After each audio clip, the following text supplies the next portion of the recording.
Welcome back, buddies. Hope you're doing okay. Today's video is going to be a thrift haul that I did a while back that have some pretty great gems in it, honestly. Some stuff that I'm very excited to own or own again or whatever. But yeah, we'll see. We'll go through them. So I've got some bags beside me. So if I'm bending down for stuff, that's why. Maybe I can put them over here actually. Sure, that works. To be honest, I've forgotten some of this stuff, so it'll be as much a surprise to me as it is to you. So let's get into it for today, shall we?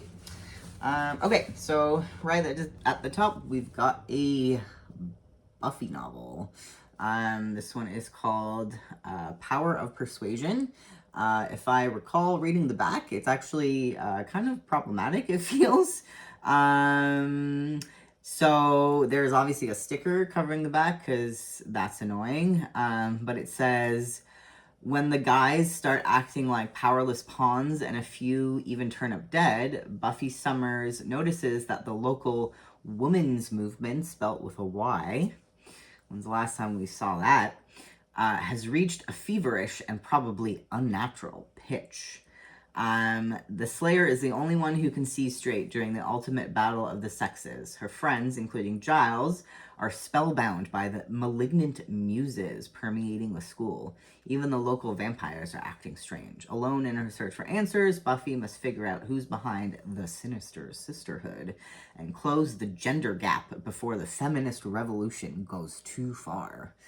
That sounds awful, honestly, and like very problematic. I feel I would have to read it really to kind of get a vibe, but it was like these are so hard to find, right? Because nobody prints these anymore. So I'm like, when I find stuff like this, these like tie-in TV show tie-in novels like Sabrina and stuff, I'm like, I have to get them. Like they're so unique these days. But that sounds kind of god awful as a plot, honestly. So maybe once I've read it, I'll do like a little. I want to try doing like shorter content, like kind of real TikTok stuff, which I think when you're talking about a book, especially like a shorter one like this, I think it's probably easier to bang out some of those. But yeah, that sounds god awful, but great at the same time. So that is the first gem in that pile. We've got some movies next. I love these books and movies. This is the like original. Where is this filmed? I always forget. Norway? Is it Norway? I'm really bad at this. Sweden. I don't mean to be one of those people that's like those northern Dutch countries, I guess. Whatever. It's Sweden. But yeah, so I've got the Girl Who Played with Fire and Girl Who Kicked the Hornet's Nest, the second and third movies in the series. These versions are superior, in my opinion. They're just so much better. Listen to them with, or read, what am I saying? Watch them with the subtitles on. I just think it makes the experience so much better. And yeah, I don't think I have the first one, but the first one wasn't here. So at least I have the second two. And yeah, like I said, they're just so good. So I picked those up. And speaking of that, I also got, I think the other one is in here. So I have the first one, but I also got The Girl Who Played with Fire in novel form. So I have that now. And then, yeah, I feel like I picked up one of the other ones the other day. But I'm pretty sure at this point I have the whole collection now. Childhood classic, and the movie is also great. We have Holes, and it is like the OG cover as well, which is just so funky and weird looking. I love it. But I'm so happy to own that. It's been a long time since I've read the book. So yeah, I'm so excited to own that. That's Holes.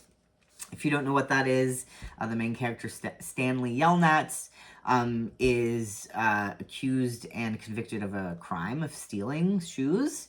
And he has to go to like a detention summer camp, where it's just straight on like child abuse. But there's this whole background story to it. There's like a mythical element to it. And it's a very fun book. And it's just like, also like boys being good. You know what I mean? Like they're not like just awful boys in this. They actually form like a friendship group and support each other and all that stuff. As far as I remember, I think there's probably a little bit of drama, but I remember it being like just an overall feel-good story, you know, apart from the shenanigans. But yeah, anyways, Holes, great book. You should all read that. Oh, I forgot. See, I forgot I got a CD, Rufus Wainwright, with this absolutely beautiful cover on it as well. This is the Want To CD. And now that I have a stereo to play stuff on, I think that's so fun. Oh, I totally didn't look inside. That's a beautiful CD. Look at that. I love that. I didn't realize it was like this on the inside. And it looks like it's a double CD. Oh, it's got a live at the Fillmore. Cool. The inside cover of this is beautiful too. Like that's the back cover. Sorry, I have a ring light, as you can see from my glasses, but if I don't have that, then it's just very dark on this whole side of my body. And then see, I miss this about CDs where they have like the booklet, because like that's the back of it. That's gorgeous. And then there's just the chance of like making a really pretty inside with the lyric book. I'm like, oh, isn't that gorgeous? That's so fun. But you miss out on that these days with people not really buying CDs, and usually they are these like cardboard cut like cases, and they just don't like, we don't do stuff like that anymore, and that's sad. We got some really good DVDs on this haul. This is one of my favorite movies. I freaking love this movie. Like this movie and the Midsummer's Night Dream movie with Kevin Kline and all those people. Those are like some of my two favorite like ensemble movies. It's The Importance of Being Earnest with Colin Firth and everybody. I love this movie so much with all my heart and soul. It's just one of my favorites. It's so funny. Importance of Being Earnest obviously is an Oscar Wilde play. And it's just like mistaken identity and like shenanigans, and oh, it's just so funny. And they're doing a run of it in the UK, I think, National Theatre, and I've seen clips of it, and it is like so extra queer. And I'm like, they say you can watch it online, and I still haven't figured out how to do that, but if I could do that, I would. But yeah, Importance of Being Earnest, it's just such a funny movie. I love it so much. We started watching Firefly, so I've seen it. My fiance has not. Loving it. We gotta get back into it. It's been a few weeks. But of course there is Serenity. And I hate this movie because if you've seen it, you know why. But it's, you know, it's part of the story, it's part of the universe. So I saw it and I'm like, I'm going to grab that as well. A show that I really want to rewatch. Sorry, I have my Twitch notification bubble on my screen and it's annoying me. Anyways, X-Files, and we've got some of the movies. So we got the I Want to Believe and Fight the Future movies. I think Fight the Future I've seen. Is this the one with the bees? Yeah, this is the one with the bees. And then I Want to Believe, I don't think I saw this one. But yeah, so I want to rewatch the series. My book club, the Books Are Sick book club, is doing a rewatch, which I'm not taking part in, unfortunately, because life, too many things. But to get back on that train too, I decided to get the movies when I saw them. We got True Blood first season. Probably the best season. Like, the second one I think was fine, and then the third one I think is when it started to get annoying. But season 1, True Blood, it's a classic. It's so good. I'm excited to jump into this whenever I do, but I have the DVD now. I really like physical media because we just never know when streaming is gonna disappear. And at some point, I'm just gonna say F paying all this stuff, and I'd like to have like a nice collection of things.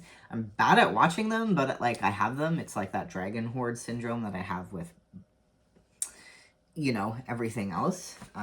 But to have them is to have them, so it's still good. Jacob the Liar. Shout out if you've seen this. Let me know in the comments. I love this movie. It's so sad, but Robin Williams plays a Jewish guy during World War II and the Holocaust, and it's about, I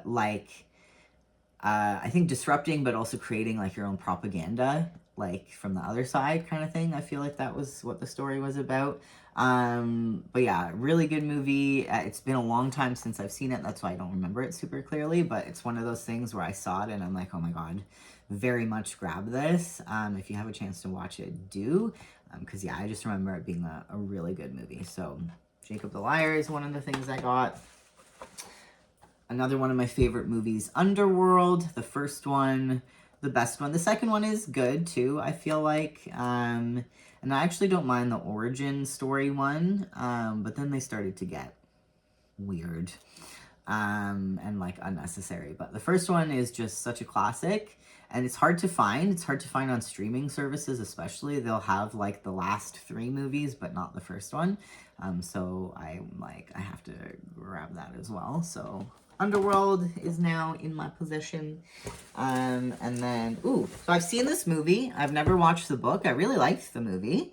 Generally, I don't like movie covers, but this one is not that bad, I guess. I don't know what the original cover looks like, so I might change my opinion if I saw it. But it is Mortal Engines by Philip Reeve. Yeah, I really like the movie. I didn't realize, I guess, it makes sense, but it's a whole series. Actually, now that I see the original cover, I wish I had that. That looks really cool.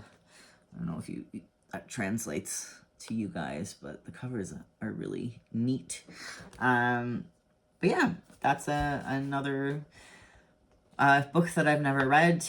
And I'm on a bit of a kick of kind of getting like nostalgia reads, like stuff that came out when I was young, and kind of discovering those stories. Because yeah, the rest of the series sounds pretty cool. And like, I like sci-fi. I don't read sci-fi as much as fantasy, but I would like to. And I have a pretty decent sci-fi shelf over there also. So yeah, so that's another one I got. So that's one bag. Maybe I'll move this down so the tower doesn't fall. And then over here, very exciting. So I had this book set. I had this set, and I even had one of the little extra books that are part of the series. I had it. I have no freaking clue where it is. I do not believe it's in my possession unless it's in a box that I somehow haven't gone through yet after moving twice. But I don't think I have it. It is not at my parents'. My sister doesn't have it, and my brother wouldn't have it. So it's mysteriously disappeared, which is sad to me. But I've managed to, I bought the whole thing at once at the thrift store. All of the books were there, which was crazy. But also not surprising, because I always see this series at the bookstore, or at the thrift store. And that is Twilight. We got all of them, baby. We got Breaking Dawn. We've got Eclipse. We've got New Moon. And we've got Twilight. Actually, before I dig into that, see, this is the Girl Who Kicked the Hornet's Nest. My trilogy of this is 3 very different books now. I think Girl with the Dragon Tattoo is a hardcover, And then as you saw, Played with Fire is like a littler, thick paperback. And then I have this version of the paperback, this like big, chunky one. This cover I haven't seen, I feel like is probably one of the more original ones. But yeah, I like when they're big. They're a little easier to maneuver. But yeah, so I have that cover for that series, the Millennium Saga. Anyways, back to Twilight. So finally, I have my own Twilight set. They almost match. Breaking Dawn is a hardcover versus the other 3 are soft covers. And generally that bothers me, but it's like, beggars can't be choosers. Like, if I could just get them all at once, I will. So yeah, so finally I have the Twilight books again. So that's very exciting. I'm very happy about that. Me and my fiance did recently watch the whole series. They've never seen it before, so that was really fun. And my local Indigo also had like a Twilight prom for the release of the special anniversary, like the 20th anniversary, which I have. I don't think I've showed it to you guys. Have I? Maybe I did in my last video. But I got the like special edition Twilight, which is like, look, it's a box set. And then the book itself is beautiful, gold edges. But then it also has a special feature, which I don't know if I can show you. Oh yeah, there it is. There's Bella in the pages. And then if you do it the other way, there's Mr. Edward. So that's pretty cool. Yeah, I think that's it's freaking wizardry. I didn't know it did that. But yeah, so even though we all know, like, objectively Twilight is awful, I couldn't help myself with getting those. And I truly, I don't know how any of this is going to fit on my bookshelf. I think I have to reconfigure some stuff. But yeah, we got Twilight, we got some of this stuff, we got X-Files. You know, it's a pretty good haul, so I'm happy about it, and I appreciate you joining me along for this ride. But yeah, that's all one thrifty haul that I did a while ago. It was just kind of one of those days where I'm like, you know what? I'm gonna treat myself to a little thrifty haul, and I had a fun time. But yeah, I hope you guys are doing okay. We'll see you in the next one. Feel free to chit chat in the comments. That doesn't happen very often, I guess. I wish I wanted to. I want people to kind of comment and say things. But yeah, anyways. Let me know what you're reading. Let me know what you're watching. What's going on in your life. Follow me on social media and stuff. I'm mostly on Instagram, but I do want to try to go into TikTok a little bit and, you know, do some stuff. Maybe, I don't know. I want to have like a newsletter or something. I don't know. We'll figure it out. But that's it for today. Hope you guys have a good day. Bye.